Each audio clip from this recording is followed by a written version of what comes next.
It was very difficult scoring the first film because there were a lot of reasons. One reason was because I was a fan of Star Trek. So as a kid, I enjoyed the show and the movies. And when it came time for me to write something, I thought, what am I supposed to do? Because I grew up listening to that music and watching those shows. I thought, oh no, this was a huge mistake. I should never have done this. I don't even know what to do for it. And everything I did, everything I wrote sounded like something that came from one of the old movies or something that came from one of the old series. And every time we would listen to it, me and JJ, the director, would listen to it together. He's like, well, it doesn't sound like our movie. And he was right, because it wasn't. I was so entrenched with what I thought Star Trek was.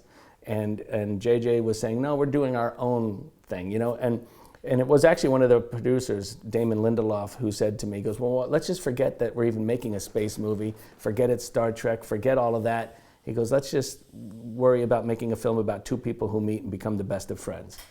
And I was like, okay, that I can do. And once I sort of took that approach, all of the baggage, everything that I was worried about just kind of went away. And that's the next theme that I wrote was the theme we ended up with in the film.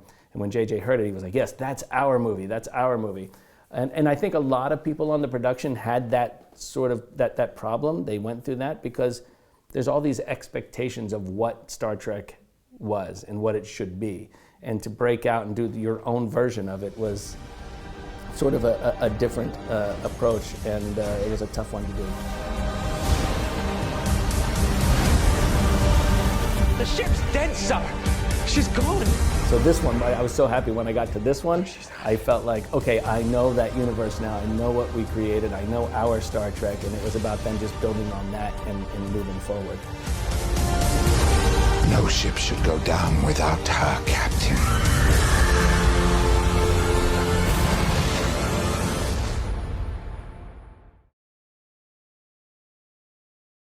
Yes, the villain has a theme. Good old Benedict Cumberbatch there. He has his own theme, and which is nice. You know, there was a theme for the villain in the first one too, and this one's a very different.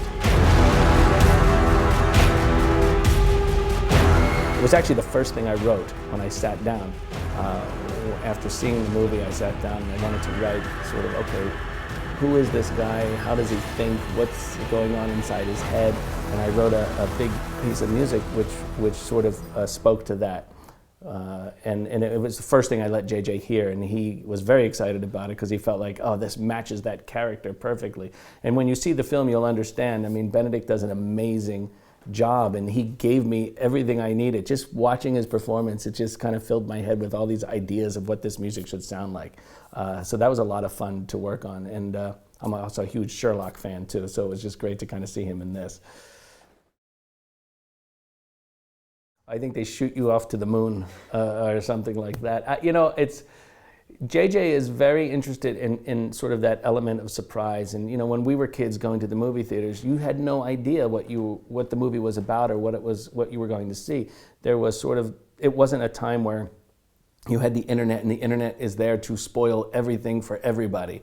You know, so he tries very hard to keep some secrets safe, so that when you go, you can enjoy and be surprised and have a great experience. I mean, that's important to him, and I really do agree with that way of thinking. And it makes it hard though, because you're always constantly, like at the scoring sessions, all of our cues we had to rename because they would have the name of the villain on it, and the name of this, and so we had to go back and rename them all so that nobody on the scoring stage could see who this person was or what the character is. And so it does create some logistical problems, but I think it's worth it, hopefully for the audience. They can have more fun this way. Well, I think they're very similar. To me, they're almost identical. The only thing that's different is schedule. Really, you have a little more time with the animation than you do with the live action films. But the key is that you're looking at these characters and you're treating them as real people. You know, when I look at Remy, this rat who wants to cook something, he's no different to me than Spock, you know, who has these troubles kind of identifying with his past and figuring out who he is. Remy's going through the same thing. They're both characters. One is played by a real person, one is animated, but the emotions inside are real, and that's what I always focus on. So to me, the rat is as real as Spock, or if you look at other movies, Superman, he's not a real person, but certainly you want to treat him as a real person in the same way you would treat even in a film about a real person such as FDR or any historical figure. You want to treat that character with respect and look at the emotions that they're feeling and why they're feeling them, and it shouldn't matter if they're animated or live action. Honestly, the thing that I am most excited about a new Star Wars movie is hearing new John Williams music. For me, growing up, that was the thing that was so, I loved it. When a new Star Wars movie would come out, I would almost be more excited for the score than I was for the film. So in the same way, I look at this, I go, well, if he wants to do it, I really hope he does, because I would be first in line to get that score. The guy for me is sort of a hero and really kind of set me on a path to doing this.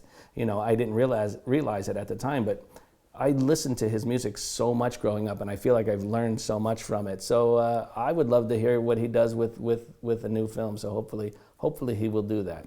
We'll see.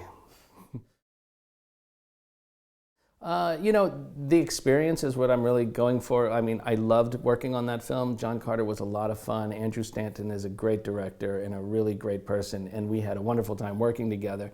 So there is a level of disappointment when, a film seems to be attacked for a lot of different reasons. And I think there were things going on within the company at the time, and it's easy to say, oh, well, that film is a flop. Look at that Disney flop. They spent all this money. But the truth is, a lot of people saw the movie and came to me and said, I don't understand what everyone is talking about. I actually enjoyed the movie, So yeah, it is disappointing when something gets caught in the crossfire like that, and it's almost a sacrificial lamb, so to speak. But you just do the best you can, and you hope that in time, the movie is going to be around forever, and people can rediscover it at a different time, and they can watch it at home with their kids, and it's never going to go away. It's always going to be available. So so hopefully at some point it'll have a different light shed on it. Yeah, you're always afraid of that. You're always looking at that, and there are things you do as an artist that you sort of rely on, and so I do catch myself sometimes going, oh, I did a melody like that in Lost, and but some of it is just, that's your style. That's kind of who makes you who you are. If you listen to any artist over a period of time, you see those connections from project to project. But you do try to come up with enough new ideas where you can mask the stuff that you're doing, that may be sort of similar. As a composer, you have certain tricks that you can pull and do. And you use them over and over, and you're always looking for new ways to use them as opposed to just in the same way. But there are a reason why sometimes cliches work is because when I will say sometimes, well, we did that on the last film, and JJ would be like, well, it worked great, let's do it again, and you try to figure out something new, but if it works, it works, but hopefully it stays fresh. Hopefully you find a way to keep it fresh. It's sitting next to a bunch of stuffed animals that I used to have a lot of the stuffed animals from when I was a kid are sitting in my office, and it's just among them sitting. When I brought it home, the first thing my kids did with it was like they took the clothes off of their Star Wars action figures and put it on top of it. So he was wearing Ben Kenobi's robe at one point, and it's silly and it's fun, but I'm glad to see that that's how it's being used. That I don't ever want to put it in a sort of with a spotlight or anything like that. To me, it represents the fun that I had working on that particular film, and for me, it actually represents the fun I have working on all the movies I do. I really do enjoy it very much, so I don't want to ever take it too seriously. Okay, thank you very much. Yeah, you're welcome.